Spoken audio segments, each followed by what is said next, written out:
You know, my son comes up here. Does anybody know that? Where are the guys that go hunting with my son? Where the hell is that guy? Where is he? Him? No, he comes up here all the time. I said, what are you doing? He said, I'm going hunting. Where? I'm going to Montana. That sounds pretty good. So, I want to thank you very much. And by the way, speaking of hunting, the NRA endorsed me last week. Remember? And we are going to protect your Second Amendment 100%. 100%. And as you know, crooked Hillary Clinton wants to essentially abolish the Second Amendment. That's not going to happen. So just remember that. You see what's going on. Just remember it. So we had a big day today. Today was a day where we hit the 1237, right? 1237. And, you know, you had our president saying he will not be the nominee of his party. Oh, really? He's been right about that like he's right about everything else, which is never. And yet a lot of the pundits, you see the guys back here, the people back here, some of the most dishonest people in the world, but most of them said, and they said very strongly, he will never be the nominee. I could name them, but I don't want to embarrass them. They're actually nice people. I don't want to embarrass them. He will never, ever be the nominee. And in fact, they used to say even worse. 10 months ago, they'd say, oh, he's not going to run. No, he's just having a good time. I am having a good time, but you know, I could be doing other things right now, okay? Right? No, we're having a good time. You know, we're having a good time because we know what's going to happen. We're going to make America great again, okay? Make America great again. And folks, this is a movement. Like, we come here at sort of an odd day, odd time of the day. You see this massive arena. You see how many people. It's like this all over. I mean, we go up, we have 25,000, 35,000 people many times. And it's like this all the time. Because it's a movement, and it's a movement to make America great again, but it's a movement. We want smart leadership. We want tough leadership. We want to go America first. America first. We owe $19 trillion. It's going to be $21 trillion very soon because of the budget, the famous omnibus budget. And so we're going to be at $21 trillion, and we have to be smart. And we have to be very vigilant. You look at what's coming into the country. They're sending people in. There's no papers. There's no documentation coming into your community, coming into many communities. And we have all big hearts. I have the biggest heart. I have as big a heart as anybody. When you have the Syrian refugees, and you look at what's going on with the migration, you have the Syrian refugees, and they're pouring into this country. They're pouring in all over Europe. Europe has its tremendous problems, and that's their problem, okay? We don't need to have any more problems. We have enough. So what's going to happen, and what is happening, and I predicted this. Remember, they said only 3,000. We're taking 3,000. And I said, all right, 3,000. Then it was 10,000. Then it was 25,000. Then it was 56,000. It's getting bigger and bigger, and we have no idea where they're coming from. We don't know. We don't see passports, although you will soon see passports, because, as you know, ISIS stole the passport machines, the best machines. They took them. So now they're going to make passports. And you see cell phones, right? The migration, and everyone's on a cell phone. And you say, what the hell's going on? How do they have cell phones? And some of them have the ISIS flag on the cell phone. And more importantly, who pays the bills? Who's paying the cell phone bills? They're in the migration. Who's paying the cell phone bills? So we have to be smart, and we want to build safe zones, and we want to have those safe zones be built really well, and they should be built in Syria. And frankly, we have to get the Gulf states to pay for it. They have nothing but money. I know so well. I know most of them, believe me. They have unbelievable money, and we're going to get them to fund it, and we're going to lead it, and we're going to take care of people, and we have to take care. But we can't allow people to come into the country that we don't know who they are, we don't know where they come from, and we'll have problems like you've never seen. Can't do it. We can't do it, and we're not going to do it. And you know, when I announced, and I announced very strongly on June 16th, not so long ago, and I came in, and honestly, most people, and some were great, but most people said, it's not going to happen, he's not going to run. A couple said, which was very insulting, and if he runs, he's not going to do well. Thank you very much, folks, I appreciate it. Thank you, Carl. But, oh, have I done a good job, folks? Have I done a good job in all fairness? I mean, we've done good. And so we had 17 people all together, and I heard Charles Krauthammer say, this is before I joined, because they wanted me to renew The Apprentice, and Steve Burke of Comcast came up to my office, we want you to renew. I said, Steve, I don't want to do it because I'm going to run. He said, no, you got to renew. And they actually announced they were going to renew, which caused me a lot of problems because I'm telling people I'm going to run, and NBC announced they're going to renew with Donald Trump. So we chose Arnold Schwarzenegger to take my place. How's Arnold going to do? Good. He's no Trump, but that's okay, right? Right?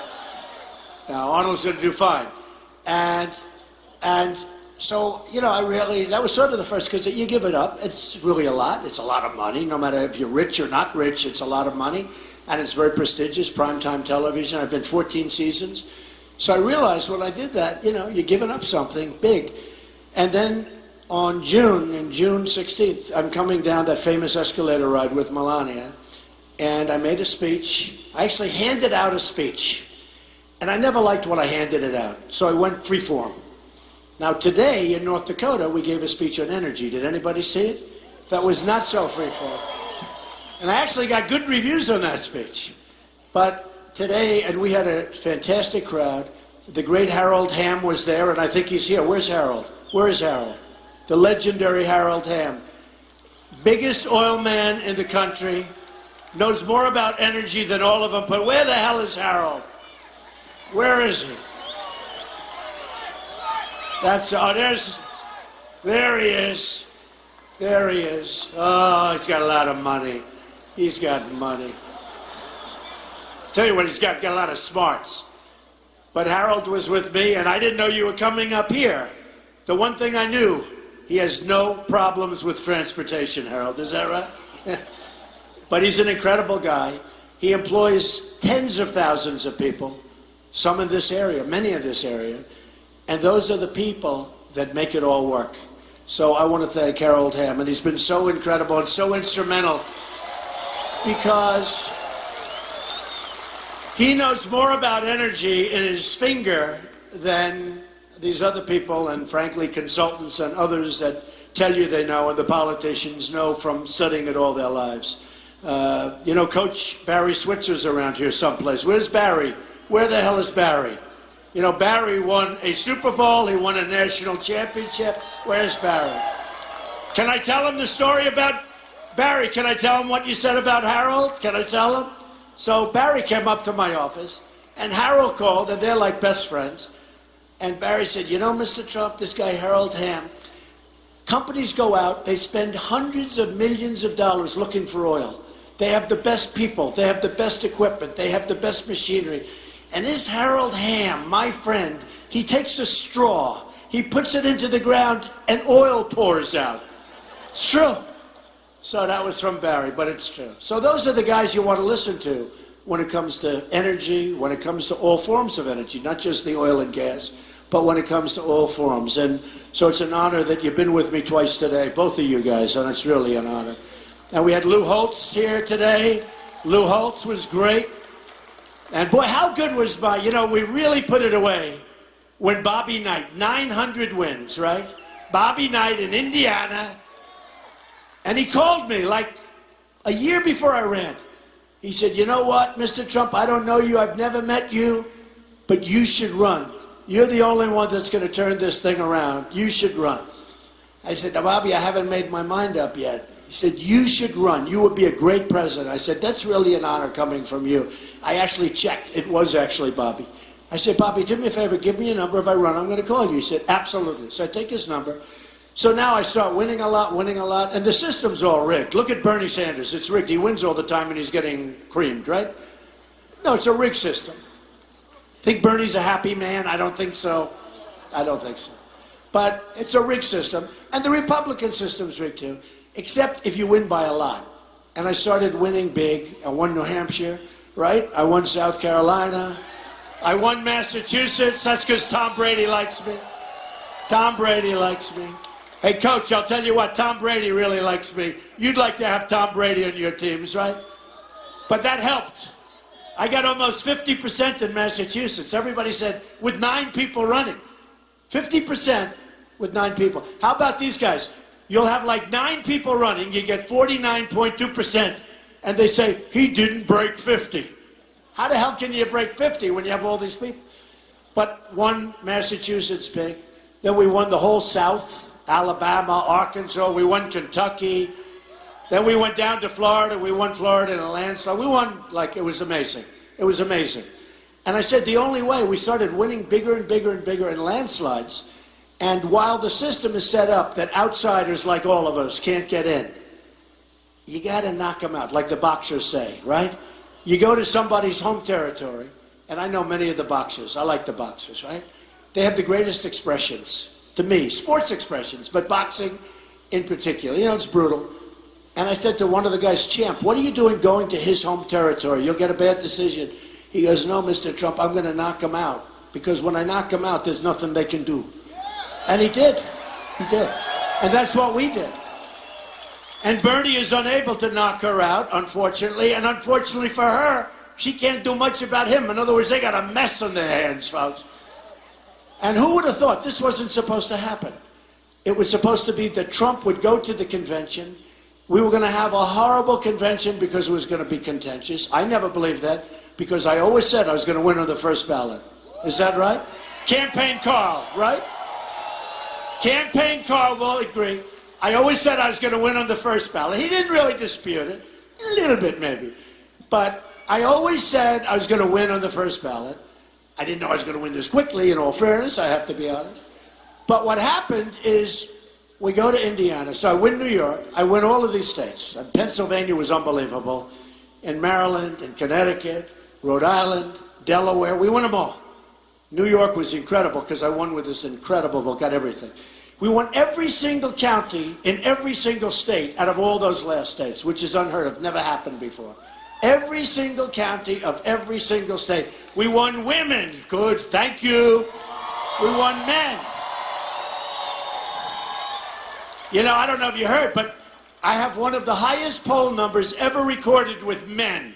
And I would swap it for the women right now, okay? I want the women, the hell with the men. The hell with the men, right, men? So anyway, no, we have this incredible poll number with men, and we're coming up with women. We're doing great. And we're leading overall. That's very important, right? But we went to South Carolina. That was supposed to be a certain person's territory. And we won with evangelicals, big league. And we won with the military. And we won everything. So then it comes that we have a big lead, but they had their firewall, they called it. And the firewall was Indiana. And a friend of mine comes up, do you know Bobby Knight? No. Why do you ask? He goes, because, man, if you could ever get his endorsement in Indiana, he's so popular, that would be like the gold standard. So I said, you know, I think, and I had this massive stack of papers on my desk. I said, I remember like a year ago putting his number here. I said, let me, and I lift up this massive group of papers. And right on top was his number. It was like God gave it to me, okay? It was from God. So what happens, it's right on top. It was like the first thing. It was, if you ever do that again, you could try it 1,000 times, that wouldn't happen. And it says Bobby Knight, and it's a cell phone. So I call him, and he goes, I've been waiting for you to call, right? And he said, when should I meet you? Because it was that week. And we went to Indiana, and we had a stadium bigger than this. And it was packed. And I let people know that Bobby was going to be there.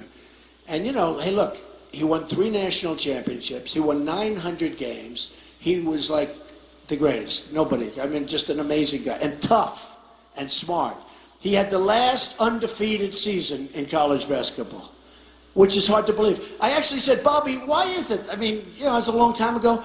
Why is it? He says, well, you know, basketball's funny. You can have these great shooters, but if they have an off night, you can lose a game. So it's hard when you win like 38, you know, you have 38 games or 35 games, One bad night for a couple of guys, all of a sudden you lose. So I said, that's amazing. So Bobby Knight walked out and the place went crazy. And then all of a sudden the votes come in, and what turned out to be a firewall was a firewall for me. We won in a landslide. You know, it's one of those things. We won Indiana. So that was pretty much it. And then everybody dropped out, and now we've been waiting. And I think the thing I'm most proud of, in the history of the Republican Party, this is the history. You know, you talk about Dwight D. Eisenhower, Richard Nixon, Ronald Reagan. You talk about names going all the way back. In the history of the Republican Party, to me this means so much, I've gotten more votes than anybody has ever gotten. And, think of it. And, very importantly, we have 10 states left. We have 10 states left. So, I wanted to come here, and I'm doing it, and I know that your state, Montana, is very much a Republican stronghold. And I know, and I'll come back 10 times if you want me to. However, maybe my son will come back. He'll go hunting with you guys. But he's good. He's a good guy too, Don. But what I'm going to do is I want to focus on 15 or so states because we have to win. And I want my energy to be put in the states where it could go either way. And we're going to play heavy, as an example, in California. Now, no other Republican would, you know, they wouldn't even go to dinner in California. They wouldn't do it. And I know you have my back, man. Who said that? Put up your, look at that guy.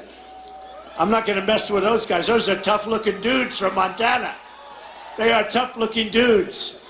But I'm going to come, and I'm going to go, and I said I'm going to stop at each state, the ones that we were, you know, that we feel very strong about.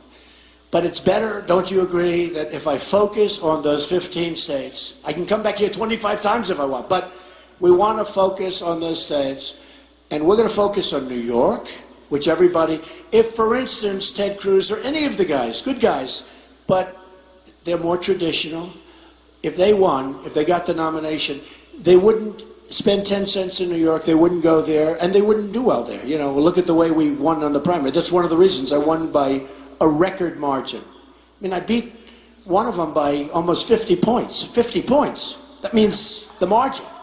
And I had 3 people. You know, 3 people is hard. When you start getting into the 62 areas, I got 67 and 62. And, you know, when you have 3 people, we don't get enough credit. I say we because we're like a group. We won today. We won, not me. We all won today. But when you win and you get into the 50s and 60s, and mostly 60s, and now even 70s, we had a 78.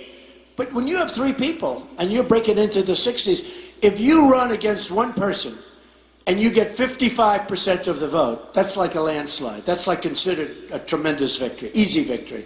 And here I am winning by all this with 3. But I never got credit from these guys. They would say, the pundits, Donald Trump has not cracked 50%. I mean, I'd have 12 people and I'd get 34%. With 12 people. And they're senators, you know, they're senators. And they're governors. And there's guys that are very smart, like Ben Carson, who's a great guy and endorsed me, and great. All right? I mean, really a smart, you know, you have smart people. These are accomplished people. So you'll have like 12 and 14, and I'll get 32 and 36, and I have to listen to the pundits saying, he has not broken 50. Nobody. Abraham Lincoln couldn't have broke 50. And the other thing, remember this, when you go along and you have all these people running, it's the largest field, I think, that's ever run. I think 17 people, I don't know. John, is that the largest field ever? I think so, right? The largest field, I can ask, Campaign Carl, is this the largest field ever to run? Please tell us. If Campaign Carl says it, it's true. Unless he's talking about me. Other than that, nobody knows more about politics. The largest field ever to run. So this never happened before. So a lot of votes and a lot of percentages are taken by all these very talented people. In some cases very talented, not in all cases. And so we had something that's special. And we have something. So now we've been on the cover of Time magazine many, many times. And it's about this movement. And Bill O'Reilly, who's a great guy, very tough, very smart, but he's been saying, and he said a couple of weeks ago, it's the single greatest political phenomena that he has ever seen in his lifetime. That's pretty good. That's pretty good. And many people have said that. And, you know, don't forget, Bernie is doing wonderful, but he can't win. It's a big difference. And it's not a phenomena. It's not a phenomena. And we get much bigger crowds than he does, by the way, just in case you have any questions. He gets the second biggest crowds, I will say, but this has become something special. And it's special because we fought it a different way. So I spent the least and had the best result. Okay? I still spent about 50 million of my own money. It's not exactly chopped liver, right? It's 50 million. Now we're raising money for the Republican Party. But I spent 50 or $55 million of my own money. But other guys spent like 220, and they came in last.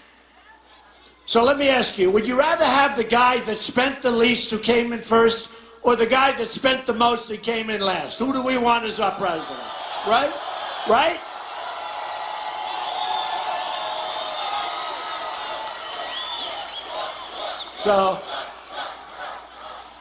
So we've got a lot of things going. But let me just tell you from your standpoint in particular, because you're so much into the Second Amendment, so much into other things, and it's a little bit different. We're going to have great security, we're going to have great borders, we're going to have the wall and all of that.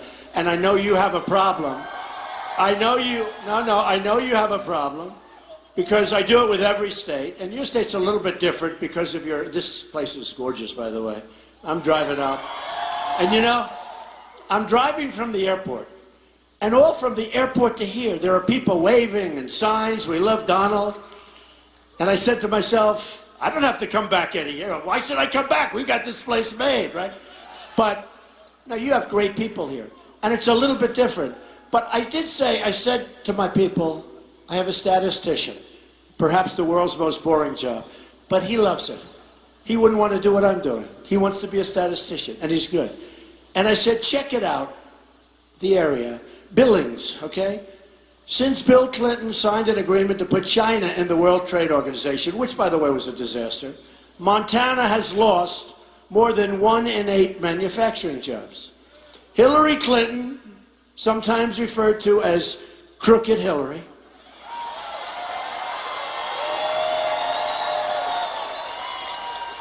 supported NAFTA, which her husband signed. Now, NAFTA is probably the worst economic development deal, or whatever you want to call it, ever signed in the history of our country, maybe in the history of any other country. Because it has wiped out New England, it's wiped out New York State, it's wiped out vast areas of our country. Even, I must tell you, Carrier Air Conditioning in Indiana, they leave just before I go there to campaign. And I've been talking about Carrier for 5 months. What they did, they let go of everybody. They said, you're all fired, we're moving to Mexico. I mean, you know, when I made speeches in Indiana, the Carrier people, there were so many of them, I used to say, where are the Carrier people? There'd be large sections of the audience. They let go of 1,400 people, and it was a disgrace. We're not going to let that happen anymore, folks, okay? We're not going to let it happen anymore. If people want to take our companies, there are going to be consequences. We're going to have consequences. And the consequences, you know, our brilliant politicians. And by the way, I do want to thank your congressman who has been supporting me right from the beginning. Where the hell is he? Where is he, my man? Right from the beginning. But it was more his wife. His wife liked me much better than him, right? So anyway, thank you very much. I do appreciate it. Right very early on. So I hope I made you look good in Congress. Did I? Yes? But we are going to stop allowing this to happen. And in Congress and through the president, who doesn't know what the hell he's talking about, by the way, doesn't know what, honestly, he doesn't know. He was talking about Donald Trump, that other countries are very nervous. That's good if they're nervous. That's good. That's good. Right? That's good. Let them be a little bit nervous. By the way, I'll have a better relationship with other countries than he has, except we'll do much better, and they won't be taking advantage of us anymore, and they won't be calling us the stupid people anymore, okay? I mean, China, and I do a lot of business with China. They're great. You know, I've made a lot of money dealing with China. Condos. I own a big chunk of the Bank of America building in San Francisco. That was through China. 1290 Avenue of the Americas through China. I do a lot of stuff with China. And I have tenants. I have the biggest bank in the world from China, tenant in one of my buildings in Manhattan. I do great with China. And I'm not knocking China. And I'm not knocking Japan. And I'm not knocking Mexico. I'm knocking our leaders, like President Obama, for being totally incompetent where he allows this kind of thing to happen.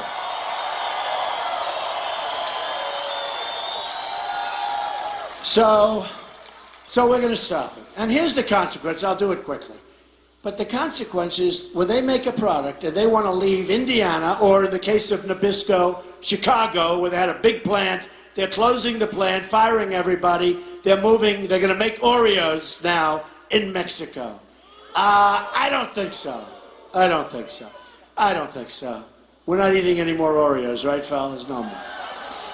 So, and Ford Motor. They're building these massive plants in Mexico, and they're letting people go in Michigan. And by the way, I'm going to win Michigan, and normally a Republican would not go to campaign there. And I'm going to win just like I did in the primaries. I'm going to win Michigan by a lot. Because I've been talking about Michigan for 5 years, what's happening up there with the horror show, where they're closing their factories. They're building cars in Mexico. Mexico is going to be soon the car capital of the world, okay? And you know what? Here's the story. Consequences. They want to build a car, a truck, or parts. They want to sell it through the border, which will now be a very, very strong, powerful border. Okay? No more Swiss cheese, folks. No more Swiss cheese. They want to sell this stuff through the border. They're going to pay a very big tax. It's going to be like 30, 35%. But here's what happens. If they know they're going to pay that tax before they move, they're not moving. They're not going to move. If I went to, as an example, it's probably not too late in this case, but if I went to Carrier Air Conditioning, I said, fellas, would like you to stay. Well, I'm sorry. We're not staying. Okay, that's all right. Here's the story. If you move to Mexico, we wish you a lot of luck. But if you move to Mexico, every air conditioning unit that you make that crosses that border, you're going to pay a 35% tax on that unit. Okay? And you know what they're going to say? Sure as you're standing there, we've decided not to move. That's the way it is. They will have decided not to move. So the story is we can do things with this country like you've never, ever seen before. I cut out a couple of articles today. This is one from a newspaper. I can't stand the paper, so I won't tell you which one. I can't stand most of the papers, to be honest. Illegal immigrants get $1,261 more welfare than American families. $5,692 versus $4,431. How stupid are we, okay? How stupid are we? So it's going to all end. It's going to all end. So we're going to build the wall. You have to tell me one thing. Okay? Tell me. Build a wall. It's going to be a big wall. It's going to be a beautiful wall. Someday when I'm Gonzo, maybe they'll name it after Trump. I'd really much rather have a statue in Washington, D.C. I don't want a wall named after me, but that's okay. I want a statue in Washington, D.C.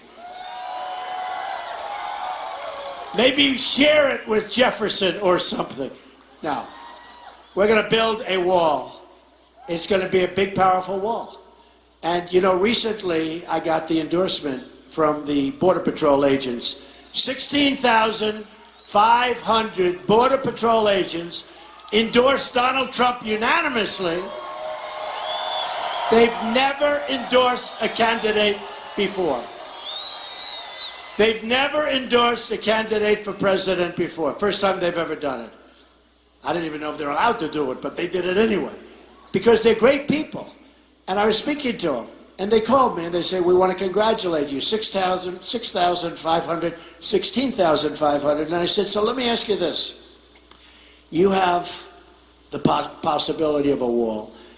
How important is the wall? They said, Mr. Trump, it is so totally important. I just wanted to hear that anyway. I knew the answer. But who knows better than these people? These are incredible people. And it would have been easier if they just do the job the way they're doing it right now. They're told to stand back, let people walk right in front of them. They have the equipment. These are strong, good people. They want to see the right thing happen.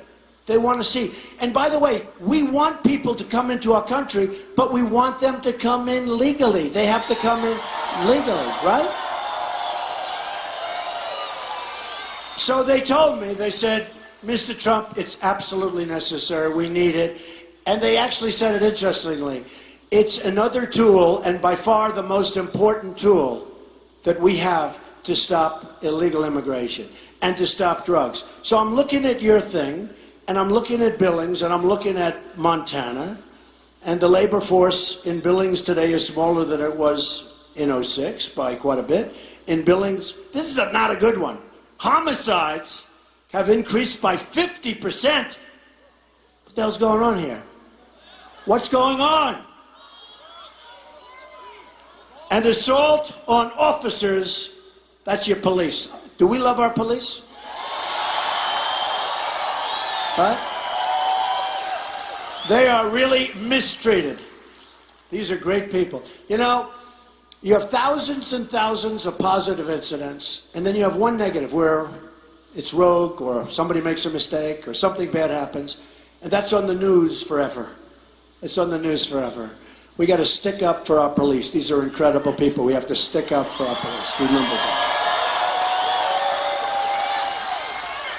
And I do think I've gotten every single endorsement from our New England police, everybody, massive sections of the country, they've endorsed me, law enforcement, because we're going to stop things from happening, bad things from happening. But I was a little surprised to see this. So in Billings, homicides have increased by 50%, assault on officers has increased by 25%. The Billings police chief recently said, with most of the crime we see here, the common denominator is always methamphetamines, right? Right? That's bad. According to the Department of Justice, methamphetamine seizures have increased along the southwest border. Surprise, surprise. So, you know, that's a pretty sad number. So it's coming in through the border, and as far up as you are, you have the border and the stuff is pouring in. You know, when I won New Hampshire, they said they have a huge problem with heroin. And I said to them, I have no idea. I wasn't supposed to win. Jeb Bush was supposed to win. And I went to New Hampshire, I made speeches, I was with the people, and it was my first victory, so it was very special. New Hampshire's special to me, it was my first victory. And I told the people, I'd go and I'd see these beautiful streams, little like this, it's such a beautiful area. Beautiful trees and roads and little country roads, and the people are incredible people. And I'd go into a meeting and I'd be with hundreds of people, because it was different. We had these very intimate, small groups of people, except when I made a speech. So we had these massive crowds that were going outside of the schools. But we'd have meetings, and I'd say, what's your biggest problem? And they'd say heroin. I'd say, heroin doesn't work with this community. How can it be heroin? It's a massive problem in New Hampshire. It's a massive problem all over New England. It's a massive problem here. It's a massive problem everywhere. And most of it comes right through that southern border. It's coming right through the border. And we're going to stop it, folks, okay? We're going to stop it. It's poisoning your kids. It's poisoning more than your kids. It's poisoning, in some cases, you. And we're going to stop it. And we're going to work to get the people that are hooked off. I mean, we got to help them. It's hard. But we have people that are hooked. And we're going to get them off. And we're going to make that border so strong, but we're going to make it very, very open for people that want to come in legally. Now listen, there's a couple of things. Probably, other than security, security is always number one, always, right? Our military, we're going to make it bigger, better, stronger than ever before. I didn't want to be in the war in Iraq. We should have never been there. It destabilized the whole Middle East. It's a total mess. I said it for many, many years, right at the beginning, by the way. You know, they like to say, well, I think maybe he wasn't. Believe me, you go back 2004, look at the articles. We should have never been there. Then Obama got us out in the worst way possible. How about when he announces the date that we're leaving? And the enemy's saying, he doesn't mean that. Nobody can be that stupid to give us the date. So they didn't believe it. And then the date came and he was serious. This guy is some piece of work, I'll tell you what. I'll tell you what. He is the single best thing to ever happen to Jimmy Carter. Because a lot of people are no longer looking at Jimmy Carter as our worst president. But he is the single best thing ever to happen to Jimmy Carter. So let me just tell you. So we're going to make a lot of decisions. And we're going to make a lot of right decisions and smart decisions and America First decisions. And we're going to make great trade deals. But one thing that's very important that nobody even thinks about, you know, these people, these poor, sad people. I see this Bill Kristol, this poor, sad guy. He said, first of all, long before this, he said, go into Iraq and kill everybody. Go into Iraq, go into Iraq, go into Iraq. Well, he was wrong on that. Then he says, Trump will never run. Well, Trump ran. Then he says, Trump won't do good. Trump did real good. Every single thing he said for years is wrong. In fact, I even asked the shows, how can you allow this moron to be on the shows? Why would he be? And he's sitting there the other day, I'm watching one of the shows, he's sweating. So what are you going to do? Now Trump looks like he's going to get it. And by the way, today I got it, right? But this was a week ago. This guy's a total moron. So they say, so now it looks like Trump's going to get it. You said he wasn't going to run. And if he did run, he wouldn't do well. What are you going to do now? Well, we're looking for a candidate. This guy. So he tried for 6 months to find a candidate, was unable to do so. And the other day, like a week ago, we're looking for a candidate. Where do they find these people? Where do they find them? And here's the problem. If he ever did find a candidate, and you know, the path for a Republican is much tougher than the path for the presidency for a Democrat. You know that, right? Hello, darling. Thank you. So the path, she's going to vote for Trump. Are you voting for Trump? Good. Thank you. Thank you. So the path is a much different path. It's much more difficult. If we don't win every single state, we lose with the Electoral College the way it's set up. Now, again, I'm different because I'm going to put states into play like Michigan because I know I'm going to bring back the car industry. But I'm going to, and nobody else can do that. Nobody else. Hillary doesn't, she doesn't even know. She doesn't know what she's talking about.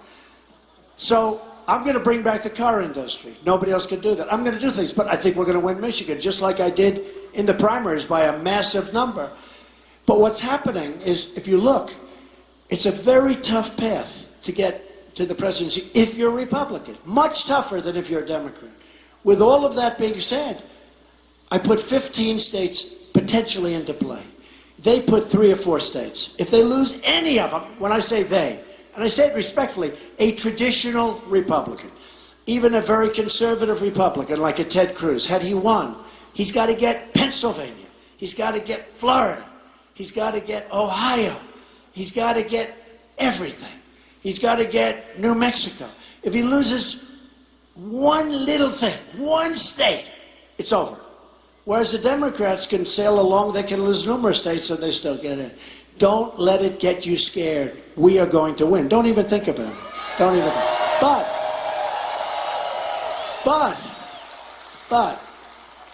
the path is tougher, but I'm putting 15 states into play that I think I can win. I was in the state of Washington recently. We had record crowds, the biggest crowds they've ever had. I was in other states. I won't even tell you. Let them figure out what they are. But I was in other states that traditionally no Republican would waste their time in. They wouldn't go to dinner there. They wouldn't spend 10 cents on an ad because there's no way they could win. I think I can win various states that people aren't even thinking about. So we'll find out. I'll let you know around the middle of November how we do, right? I'll let you know. But the one thing that nobody talks about is Supreme Court justices. So when the morons like Bill Kristol or poor Mitt Romney, who failed so badly, he failed. I feel badly for him. I actually feel sorry for this guy. He failed so badly, and he should be, you know, I raised like $1 million. I made calls for him and everything. Of course, I was pretty rough about him not going on the race. I did say he's a joke artist. Don't do it. You're going to lose again. Because honestly, beating Obama, who was a failed president 4 years ago, in my opinion, is easier than the race we have coming up today. Okay? It's easier. You saw what they did in Virginia. They allowed 200,000 people that in some cases were seriously, these were serious criminals. They're trying to get them to be able to vote. And a lot of other things have happened. You talk about a rigged system. I think we'll win Virginia. I have a lot of property in Virginia. I have thousands of employees in Virginia. I think we're going to win in Virginia. I think we're going to win in Florida, big league. Big league in Florida. We're going to do great. I won Florida by a massive number, almost 20 points, which was shocking. People couldn't believe it. Florida, to show you how the system's rigged. So in Florida, they heard Trump is running. And they had Jeb Bush and they had Marco. And they said, well, we want the establishment guy to win. So what they did is they say, winner take all. It's a winner take all state. They changed it. Winner take all. And even I said, oh man, I'm running against the governor that was there for 8 years. I'm running against the current United States Senator. And it's winner take all. What was that? Did somebody throw a hat?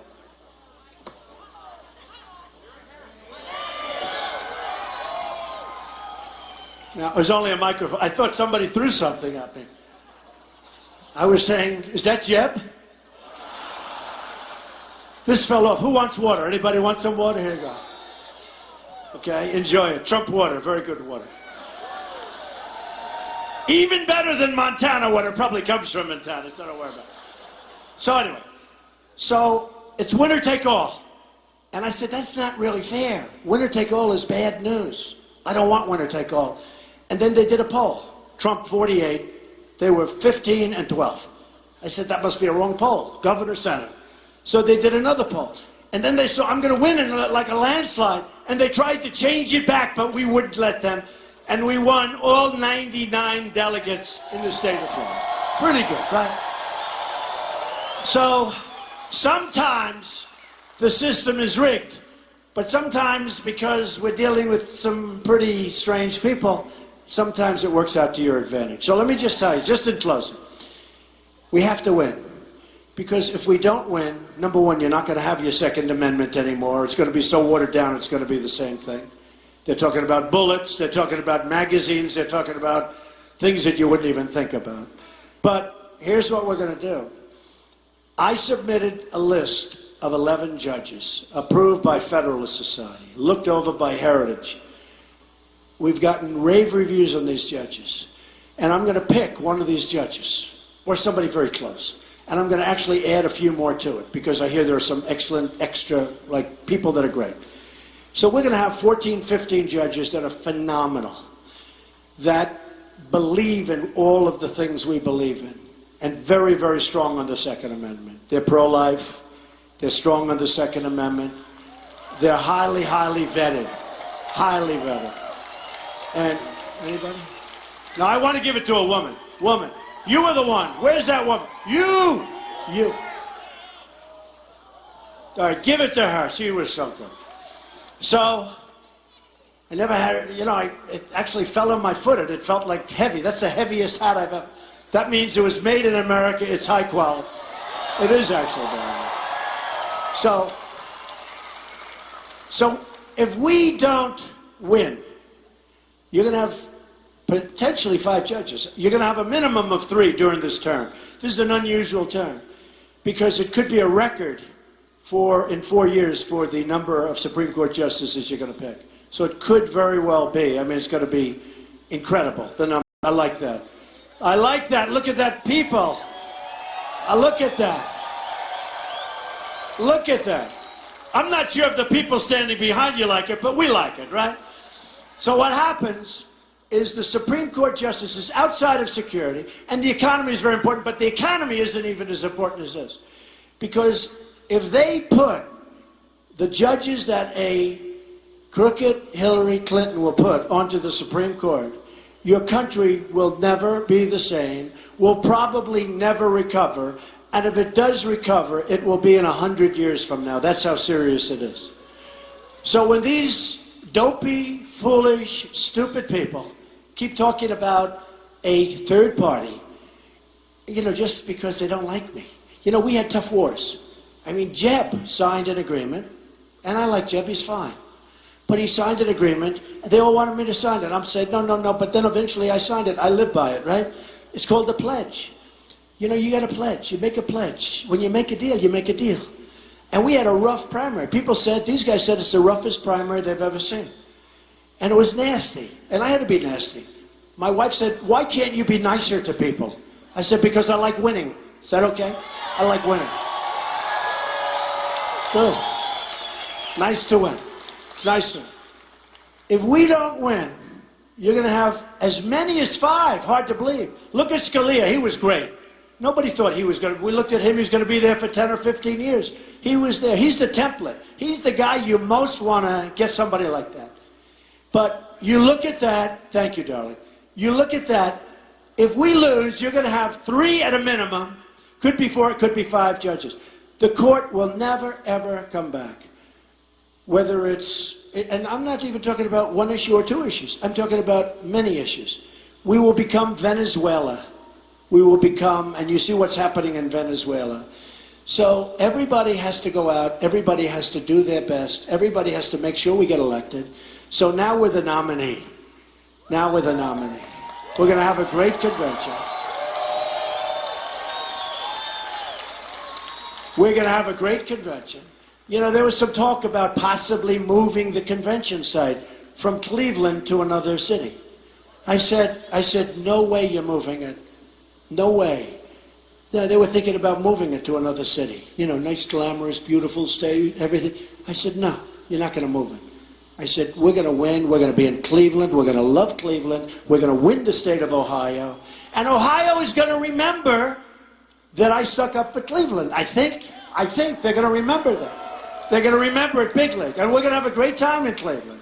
And we're going to have great unification. And already, everyone's coming out. The congressman was telling me just before, they're all coming out in favor. And we're up to now 91 or 92%. And it's a beautiful thing. But remember this. When you vote for me, you're voting for not only the best security, not only the best borders, the best trade deals. I have Carl Icahn. I have all the great businessmen are all supporting me. I mean, I have the greatest businessmen in the world. We don't use them to negotiate our deals with China. We don't even win. I walk down. See, here's my notes. Look, that's my notes. Don't you like it when somebody doesn't use a teleprompter? Right? Right? Here's my notes. Who else makes a speech to a crowd like this with this? But I do it from the heart. A friend of mine who's very successful said, how do you do this? He's really one of the most successful people. And he came with me to Dallas. We had 21,000 people in the Mavericks arena. And he said, how the hell do you speak? He said, honestly, it's easy. Because there's such love in the room. All the rooms. We're all the same. There's such love in the rooms. But we don't win anymore. Take a look at the TSA. Look at our airports, where people are waiting in line for 4 and 5 hours to get to a plane. And then they get checked in and the plane is gone. We don't know what the hell we're doing. We have no abilities, we have no management, we have no leadership at the top. That's the problem. So we're going to change it. So we don't win anymore, folks. But if you elect me, we're going to win. We're going to win so much. We're going to win with our military. We're going to win on trade. We're going to win at the border. We're going to win so much. You're going to get so sick and tired of winning. You're going to come to me and say, please, please, we can't win anymore. You've heard this one, right? You can't win. Please, Mr. President. We beg you, sir. We don't want to win anymore. It's too much. It's not fair to everybody else. And I'm going to say, I'm sorry. But we're going to keep winning, winning, winning, and we're going to make America great again. Thank you, everybody. Thank you, Montana. Thank you, Billings.